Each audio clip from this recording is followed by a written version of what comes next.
नारे का ख्याल तो मेरा नहीं है। कोई भी बड़ा इवेंट होता था तो उस मौके पर तराने लिखे जाते थे। ऐ मेरी कौम के रहबरो रहनुमा, दे रही है सदा जामिया की हवा। उसमें एक बंद था, पथो नुसरत सदा तेरे हमराह हो, सबके दिल में सदा तेरी ही चाह हो, हमको मंजिल नहीं रहनुमा चाहिए, उस पे ले चल हमें जो तेरी राह हो। जो कायद का गद्दार है वो मौत का हकदार है, ये नारा भी आपका था? नहीं, ये किसका था? एमक्यूएम के कुछ सेक्टर्स ने ये बैनर लगाए थे। ये बाकायदा नारा एमक्यूएम का था भी नहीं। एक शख्स जो है वो मारते का हाथ पकड़ सकता है, बोलते की जबान नहीं पकड़ सकता।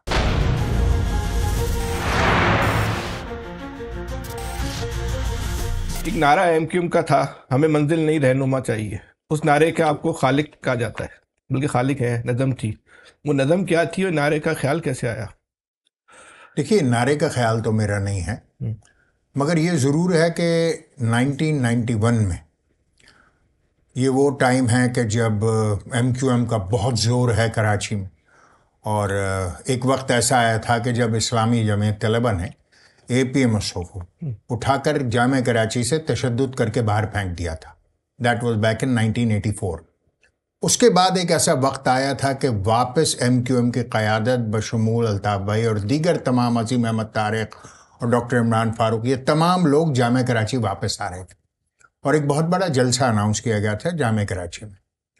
उस मौके पर जाहिर है कि एमक्यूएम का स्टाइल ये था कि कोई भी बड़ा इवेंट होता था तो उस मौके पर तराने लिखे जाते थे, वेलकमिंग तराने लिखे जाते थे, जैसे कि मजलूमों का साथी है और इस तरह के जो दीगर तराने हैं वो सारे उस दौर में लिखे गए।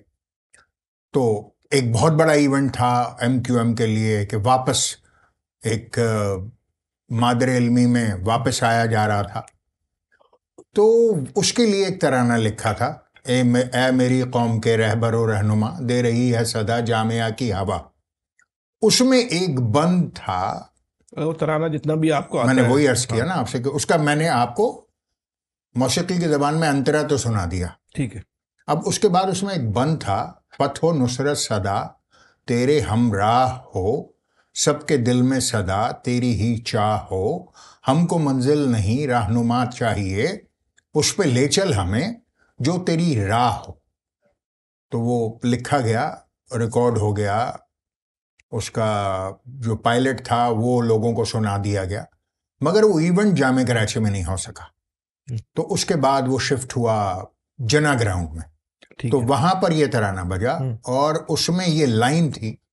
तो जब वो एमक्यूएम के ऊपर ऑपरेशन शुरू हुआ और वहां दीवार 1992 वाला और दीवारों पर चौकिंग होनी शुरू हुई, अल्ताफ चैप्टर इज क्लोज्ड, ये सारी बातें लिखी गई, तो उसका काउंटर नैरेटिव पार्टी ने फिर इस लाइन को बनाया और कराची के तमाम जो इलाके थे उसमें दीवारों पर इसकी चौकिंग हुई, बैनर्स बने और इस तरह ये मिसरा जो था वो नारा बन गया।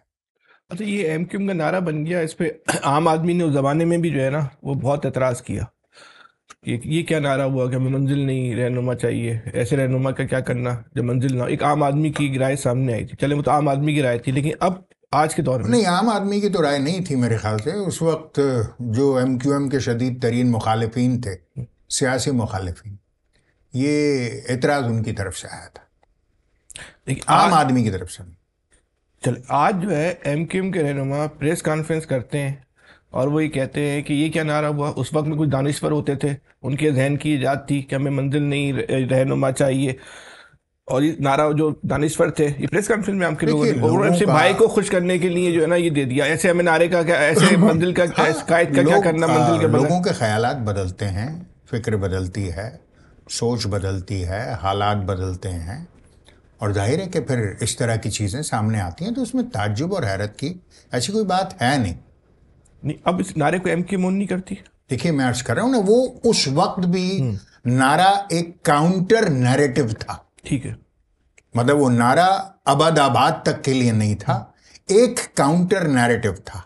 आपके ध्यान में आया क्या? वैसे एक सवाल तो लोग उठाते हैं ना कि चल मुखालफी नहीं कह लें कि ऐसे नारे, ऐसी कायद जो मंजिल ना दिला सके तो कायद का फायदा इसके पीछे। देखिए, इसको इस तरह मत लीजिए और इतना पिन पॉइंट मत कर दीजिए।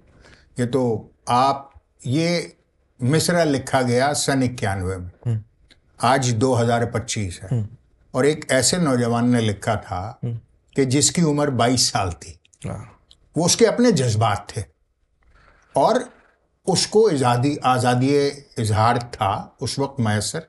उसने जो कुछ सोचा उसको लिखा और उसको नज़्म किया। सही। उसको नारा मैंने, दोबारा अर्ज कर रहा हूं कि नारा मैंने नहीं बनाया, सही है। इसको नारा MQM ने बनाया, इसको नारा अवाम ने बनाया। सही है। और ये काउंटर नैरेटिव था। जब आप दीवारों पर ये लिख रहे थे कि अल्ताफ्स चैप्टर इज क्लोज, तो उस वक्त ये काउंटर नैरेटिव बन रहा था और दीवारों पर MQM की जानिब से लिखा जा रहा था। और अगर आप इस पर फिक्री बहस करना चाहेंगे तो कभी एक और पॉडकास्ट रखिएगा इंशाल्लाह, इस पर बाकायदा एक तवील बहस करेंगे। जो कायद का गद्दार है वो मौत का हकदार है, ये नारा भी आपका था? नहीं। ये किसका था?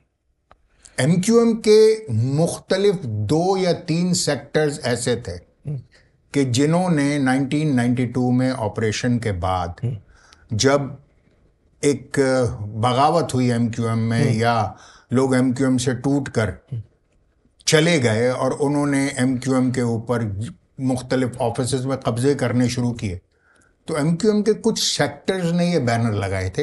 ये बाकायदा नारा MQM का था भी नहीं। ओके। MQM ने कभी इस नारे को ओन नहीं किया, कुछ जगह लग गए थे। ठीक है। और ऐसा रहा है MQM की तारीख में कि कुछ ऐसे नारे जरूर लगे अवाम की तरफ से या MQM के कारकुनान की तरफ से जो MQM की प्रिस्क्राइब्ड पॉलिसी का हिस्सा नहीं थे और वो बाद में स्नब हुआ। ठीक हो गया। तो यार भी बाद लोग आप पे एक इल्ज़ाम लगाते हैं कि जब ऑपरेशन शुरू हुआ तो आप कारकुनों को छोड़ के बाहर चले गए। ठीक है। अच्छा, 92 से पहले आप लोगों का, आपका शुमार MQM की RAP में सो के उस गिरोह में होता था जो नजरियात की तबलीग करते थे ना। ओके। इस पे लोगों का ये जब बुरा वक्त था तो आप चले गए, अच्छा वक्त था तो आ गए, एक इल्ज़ाम लगाया। अच्छा, जाहिर सी बात है कि अगर मैं 1994 में पाकिस्तान से बाहर गया था तो यकीनन क़यादत को एतमाद में लेकर गया हूँगा। शायद उस ज़माने में MQM की क़यादत, चाहे वो अल्ताफ़ भाई हों, चाहे डॉक्टर साहब हों, कोई और भी हो, जो MQM का तंजीम डिसिप्लिन है उसके ख़िलाफ़ तो नहीं गया हूँगा। और फिर जब मैं अमेरिका में ज़ेर तालीम था तो क्या मैंने MQM को छोड़ दिया था? वहाँ के मुजाहिरे, वहाँ के जलसे, वहाँ के जुलूस, उस वक्त जो पाकिस्तान के सरबराहान मुमलिकत वहाँ पर आते थे उनके ख़िलाफ़ जो MQM की पॉलिसी थी मुजाहिरे करने की, क्या उसमें मैं शामिल नहीं रहा? क्या मैंने जाकर 1994 में ही उसी सन में उसके बाद MQM सेक्रेटेरिएट में सर्व नहीं किया? तो कह देना बड़ा आसान है। देखिए, लोग, एक शख्स जो है वो मारते का हाथ पकड़ सकता है, बोलते की जबान नहीं पकड़ सकता।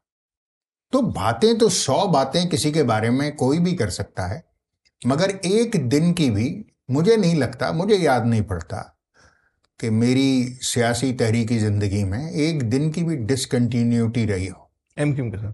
यकीनन। ठीक। और मैं किसी जमात का हिस्सा रहा नहीं। ठीक है।